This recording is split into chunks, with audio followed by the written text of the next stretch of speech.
As a geneticist, my professional interest in sex began over a decade ago, when I first started to use that science to unravel some of the secrets of the human past.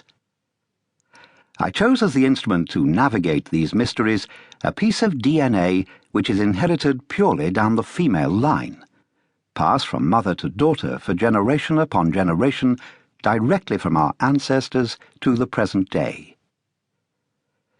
This choice was made not out of any greater interest in women than in men on my part, but because of its special properties.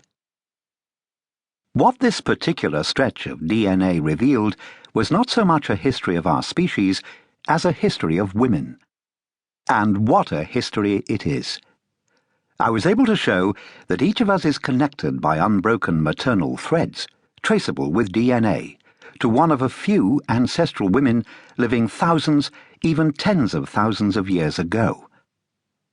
I was also able to track the movements of our ancestors across the globe and solve some of the riddles that had puzzled scholars for centuries. Among them, the origin of the Polynesian islanders, the fate of the Neanderthals, and the nature of the first colonization of Europe by Homo sapiens before the last ice age.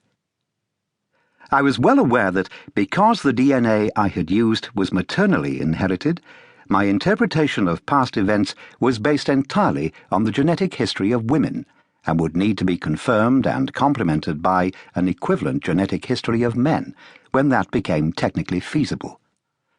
However, I was confident that the main events had been interpreted correctly, and that, although they might well be revised, the conclusions I had reached would not be substantially altered when the history of men came to be known. After all, men and women had to have been in the same place at the same time. I was quite content to leave unravelling the history of men to others, and began to turn my attention to other projects. Then a chance event occurred that changed the course of my research and sent it spinning off in a new direction, and it brought the genetics of men right back into sharp focus. As so often, the sequence of events began with a phone call, a call which was in itself nothing out of the ordinary. I work in the Institute of Molecular Medicine in Oxford as a professor of genetics, and from time to time I'm asked to give talks on the subject to pharmaceutical companies. This particular call was an invitation from Glaxo Wellcome, now part of GlaxoSmithKline, to join a group of other scientists from Oxford at a conference at their company headquarters. Like many drug companies in the mid-1990s, Glaxo Wellcome had realized that the discovery of new genes by the Human Genome Project, then well underway, would identify new targets around which to design drugs. If the genes for the big killers, heart disease, diabetes, cancer, and so on, could be found somewhere in our DNA, then they might show us what was going wrong when these diseases occurred, and new drugs could be designed to correct the mistakes. That, at least, was the theory.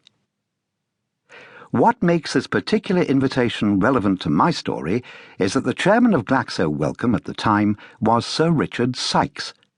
As you can imagine, I was asked several times by the organisers from Glaxo Wellcome in the run-up to the meeting whether Sir Richard and I were related.